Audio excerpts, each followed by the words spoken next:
Philippe Roinjard, je suis professeur de biologie cellulaire au CHU de Tours et à l'université François Rabelais à Tours. Et je dirige une unité INSERM où on travaille sur les virus, notamment le virus du sida, les virus des hépatites. Et bon, moi, une de mes spécialités, c'est d'étudier le cycle infectieux de ces virus par des approches de microscopie. J'ai choisi un visionnaire qui se rapproche un petit peu de mathématiques de recherche avec un monsieur qui s'appelle Anton van Leeuwenhoek, qui était un Néerlandais qui est né au XVIIe siècle. Monsieur van Leeuwenhoek était quelqu'un qui était d'origine très modeste, qui n'avait pas fait d'études.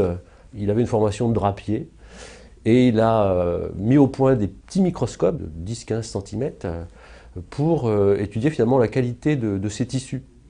Et là où il a été vraiment très doué finalement, ça a été dans la mise au point de lentilles extrêmement performante. Il avait, semble-t-il, trouvé une technique pour bien les polir, ce qui permettait de grossir jusqu'à 300 fois, alors que les microscopes de l'époque, qui étaient très rudimentaires, grossissaient 20-30 fois, pas plus. C'était un esprit très curieux et regarder des draps au microscope, c'est sans doute quelque chose qui l'a lassé au bout d'un temps. Donc il a regardé par exemple de l'eau qu'il avait trouvée dans un étang dans lequel il voyait des cellules. C'est ce qu'on appellerait maintenant des protozoaires ciliés, des êtres unicellulaires capables de se déplacer dans l'eau. Il a observé des cellules animales comme des globules rouges, des humains, des spermatozoïdes aussi. Il a observé aussi des bactéries qui trouvait dans les raclures de ses dents. Donc vous voyez, c'était très expérimental. Finalement, c'est ce qui lui a permis de comprendre que la cellule était l'unité structurale du vivant, puisque certaines d'entre elles étaient capables de bouger, elles étaient autonomes. Il a envoyé des centaines de lettres, mais vraiment des centaines, à l'instance scientifique la plus importante de l'époque, qui était la Royal Society à Londres.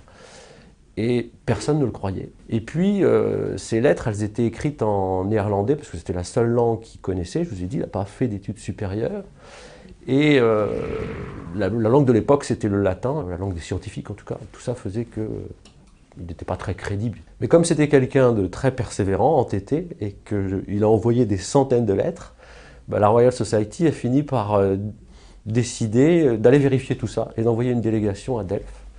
Et ils se sont rendus là-bas, ils ont regardé avec van Leeuwenhoek dans ses microscopes et ils ont fini par reconnaître l'importance de ce qu'il avait découvert.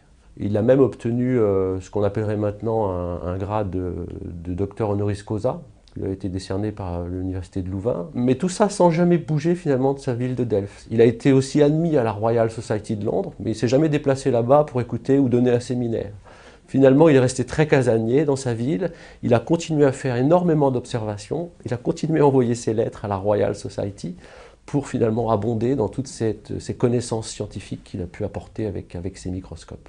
J'ai choisi ce visionnaire parce que d'abord c'est quelqu'un qui finalement a été un précurseur dans des disciplines qui me sont proches, la biologie cellulaire.